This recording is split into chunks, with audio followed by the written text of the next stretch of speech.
الحمدللہ الکبریاء والصلاة والسلام علی رئیس الانبیاء وعلی آلہ واصحابہ الاتقیاء اما بعد بسم اللہ الرحمن الرحیم۔ آج جو میں آپ کی خدمت میں مسئلہ بیان کرنا چاہتا ہوں وہ وضو کے مکروہات کا بیان۔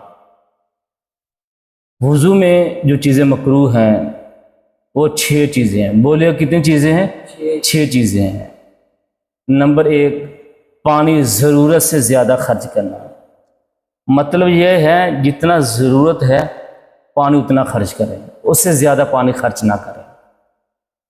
نمبر 2، پانی ضرورت سے کم استعمال کرنا۔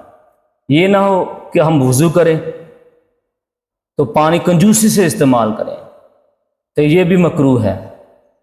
کتابوں کے اندر لکھا ہے کہ جتنا ضرورت ہے اتنا ہی صرف استعمال کریں، نہ زیادہ نہ کم، درمیانہ۔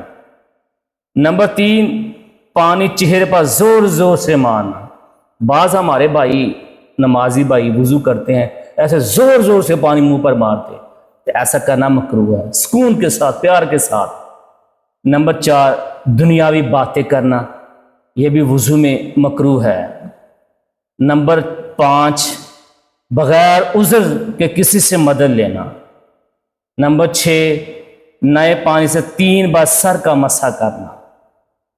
تو اللہ کی بارگاہ میں دعا ہے کہ آپ کو بھی مجھے بھی اس پر عمل کرنے کی بھی توفیق عطا فرمائے اور ان مکروہات سے بچنے کی بھی توفیق عطا فرمائے، آمین۔